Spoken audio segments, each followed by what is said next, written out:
Now you all can follow me on Instagram by this page.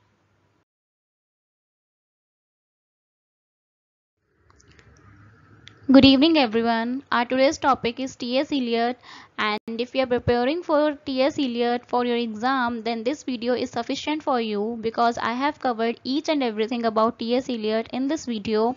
I have covered his life experiences, his marriage, his occupation, his studies, his death, his poetry, everything in this video. So this video is really very crucial for you as T.S. Eliot is really very important to study as he is the Nobel Prize winner. He was a Nobel Prize winner. That's why he is really very important to study, and he's really very tough as his writings are really very tough, and according to his critics also he write really tough and his poetries are really tough. So you need to study T.S. Eliot for sure if you are preparing for your exams. Let's start the video now. In 1970, he has published many of his poetries like Proofread and Other Observation, Portrait of Ladies, The Preludes, the very important ones. Then from 1918 to 1925, he has published many of the works in which it includes The Wasteland and The Hollow Man. Then he has also produced verse dramas like Murder in the Cathedral. Verse dramas are like जो dramas के अंदर poetries include होती हैं. Drama को poetry की forms में लिखा जाता है, उसे हम verse drama कहते हैं. He was born in St. Louis, Missouri, which is in US, and he's from Boston Brahmin family. Boston Brahmin family is a Boston elite family that he belongs to upper class family. And he is poet, essayist, publisher, playwright, literary critic, and editor. He has also won the Nobel Prize in Literature in 1948. That's why he is really very important to study. And he has also won Order of Merit in 1948, and he has two citizenship like American and British. This is the information about his family, father, mother, and he has married twice. So this is the name, these are the names of his spouse.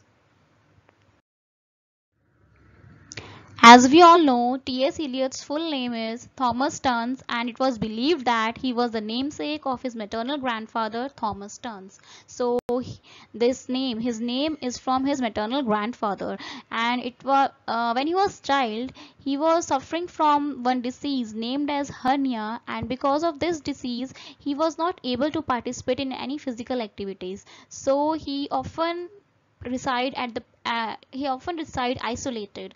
So for his literary credit, he has given credit to isolation and his hometown. So T.S. Eliot often said that when he was isolated because he was not able to play any activities, so his literary interest gradually developed. And his hometown is the second thing which he has credited for his literary interest. He often said that the St. Louis where he was living, it affected him more deeply than any other environment has ever done. And then again in 1898 to 1905, he has attended Smith Academy. Smith Academy, he has learned so many languages there like Latin, ancient Greek, French, and German language. And also when he was 14, he started write poetry under the influence of Edward Fitzgerald's The Rubaiyat of Omar Khayyam.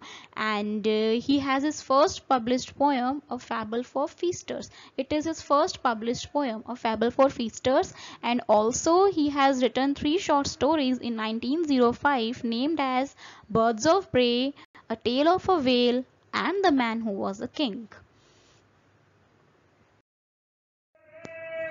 And also T.S. Eliot added that Missouri and Mississippi have made a very deeper impression on him than any other parts of the world.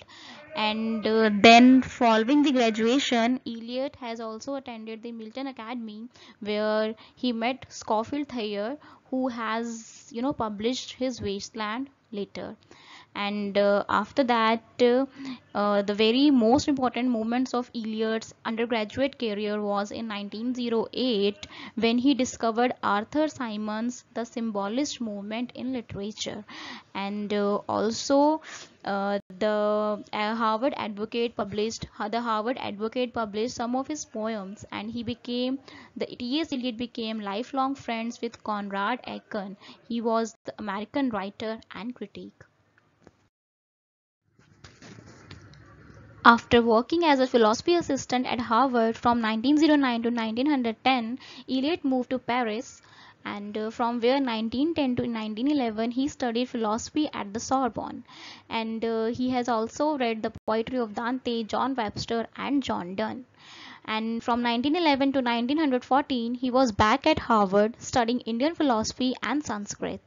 And by 1915 he taught English at Birkbeck University of London, and by 1916 he had completed a doctoral dissertation for Harvard on knowledge and experience in the philosophy of F.H. Bradley, but he failed to return for the Viva Voice exam as he was not able to return back because of the World War. Ezra Pound has great influence on him. Like it was Ezra Pound who helped him a lot in introducing to everyone. And then after that, he has married to Vivienne Haywood, but it was the unsuccessful marriage. You can say that because it was never a happy ending marriage, and it was believed that some scholars have suggested that the Vivienne Haywood, she was a Cambridge governess. She has the philosopher Bertrand Russell took an interest in her, and some scholars have suggested that T.S. Eliot's wife, and Russell had an affair, but the allegation were never confirmed. So it was never a happy ending marriage. So because of Vivienne's health problem, she was suffering from so many diseases like high temperature, fatigue, migraines. So the couple have decided to separate, and then her Vivienne's brother had sent her to the mental hospital against her will. So this marriage so they were separated, and also their relationship, T.S. Eliot's and his wife relationship, became the subject of 1984 play Tom and Viv, which in 1994 was adapted as a film of the same name. T.S. Eliot has said the lines like, "To her, the marriage brought no happiness. To me, it brought the state of mind out of which the wasteland come." So, to her, like his wife, and to me is T.S. Eliot himself.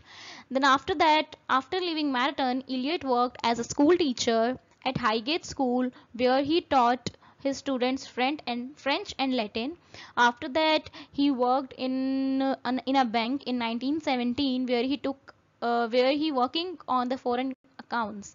And after that, he has a trip to Paris with the artist Wyndham Lewis, where he met the writer James Joyce. And Eliot has said that he found Joyce very arrogant because Joyce has doubted Eliot's ability to poet at a time. But soon they become friends, and whenever Eliot visit Paris, he met the Joyce every time. So, and after that, T.S. Eliot became the director of Faber and Faber Publishing House, where he was responsible for publishing important English poets like W.H. Auden, Stephen Spender, and Ted Hughes. In 1927, Eliot converted to Anglicanism, and in the same year he took the British citizenship also. And then in 1957, when he was 68, he married to Fletcher, who was 30. And Eliot knew Fletcher well, as she had been working with him at Faber and Faber, and they kept their wedding very secret. And Eliot had no children from either of his wives, and he worked as an editor in Wesleyan University Press, seeking new poets in Europe for publication. Then in 1965 he died of a lung disease, you can say emphysema. If emphysema is a lung disease, type of a lung disease, so he died of that. And in 1967, on 1967, it is his second anniversary. On the second anniversary of his death, Eliot was commemorated by the placement of a large stone in the floor of Poets' Corner in London's Westminster Abbey.